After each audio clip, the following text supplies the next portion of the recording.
Good morning and welcome to the GDFL Netball Show.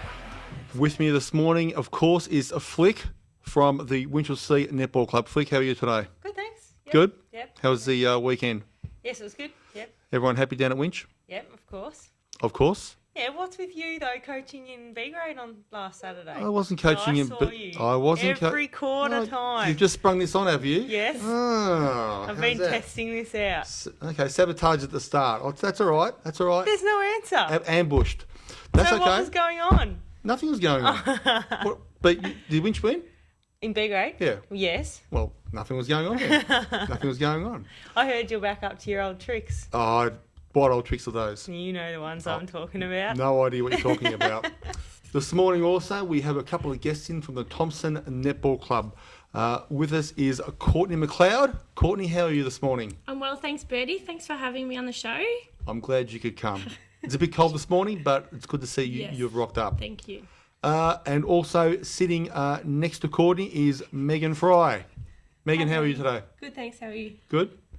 And I noticed that when you came in and I asked who you were, Courtney couldn't help herself and say that you played for their C grade side last year. Yes, we did. And we won't go any more about that, but it's good to see that you've come across today as well. Yes. Are you playing C grade this year as well? Yes. Again, most of the same team, some changes, but yeah, Okay. it's been a good season so far. So far, so good? Yes. Any losses?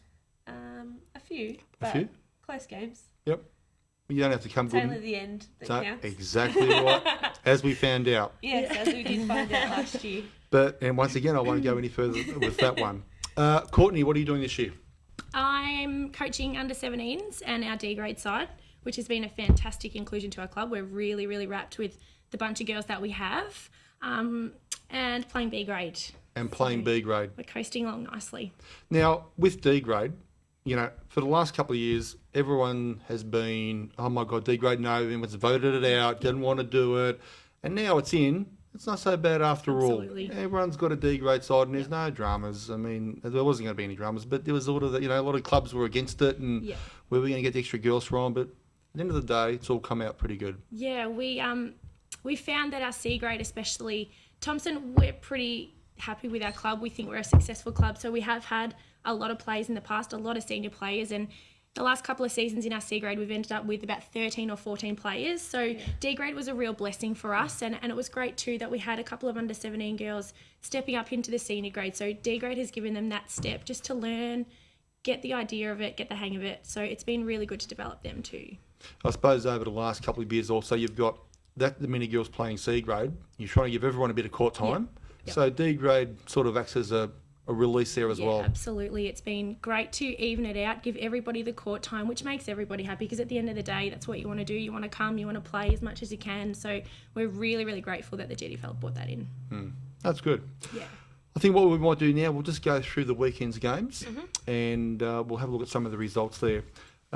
First team off, Inverleigh had a win over Anarchy. The score was 36-27.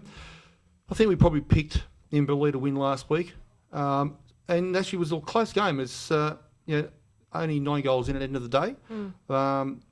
Big thing out of the game, Tori Miller shot 31 out of Inverleigh's 36 goals. Good work. So really, and I've had some big things on Tori this year. She's playing really well and causing a lot of defenders a lot of grief down there. But there you go. Inverleigh, another win on the board, and I'm sure Mandy Lima down there is very happy. Winch, 59, defeated East Geelong 34. Flick, nice win for the team. Yeah, East Geelong held Winchelsea in the last half and Winch didn't gain any goals. In the third quarter, Winch had a horrible, horrible quarter, only shot 9 goals in that quarter. So Which quarter? The third. Okay. So it was really the first half of the game that set that up.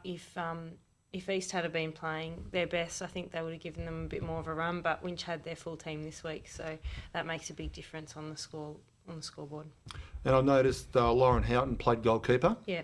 Which I've never seen play goalkeeper before. She normally plays in the centre. No, all season this year he's had her in keeper. Really? She's a bit more stable in keeper with the team and plays really well with Amy Worth down there. So as we can see from here, she was doing some spectacular work. She's just fantastic in the keeper.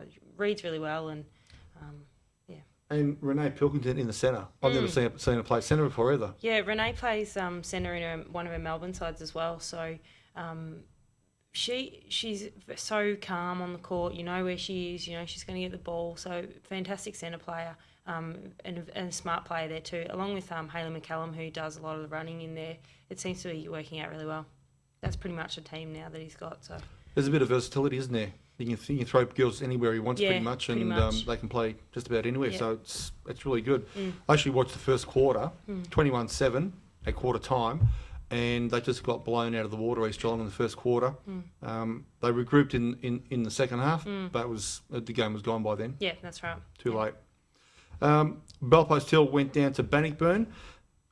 When I say went down, they travelled down to Bannockburn, and the score was 68-33. Belpost Hill way. No great surprise there, I suppose. Belpost Hill really coming together as a team now. Yeah. They've got a couple of hard games coming up in the coming weeks. So good to see there. Kim Martin and Camille Powell, teaming well there in the goal circle, and just Bannockburn didn't have the defensive pressure there to stop them. North Geelong defeated Belmont 53-45. This would have been a good game to watch, I think. Close game. Yeah. I actually went down there and watched the last quarter, and actually it was nearly three-quarter time, and North Geelong just in front by a couple of goals. And Belmont actually played a pretty good game. They actually took it up to them, and they probably should have beaten North. I think a lot of the girls down at Belmont were disappointed after the game. But I think what's been happening with Belmont, just for that one quarter during the game, they can't keep their consistency together. And once that breaks down, then they lose by a couple of goals. But otherwise, good effort by Belmont. And North, with that win, have snuck into the 5. Yep. So really, really good win for North there. We'll take a quick break and we'll come back and finish the game. I'm here to tell you how football is strong.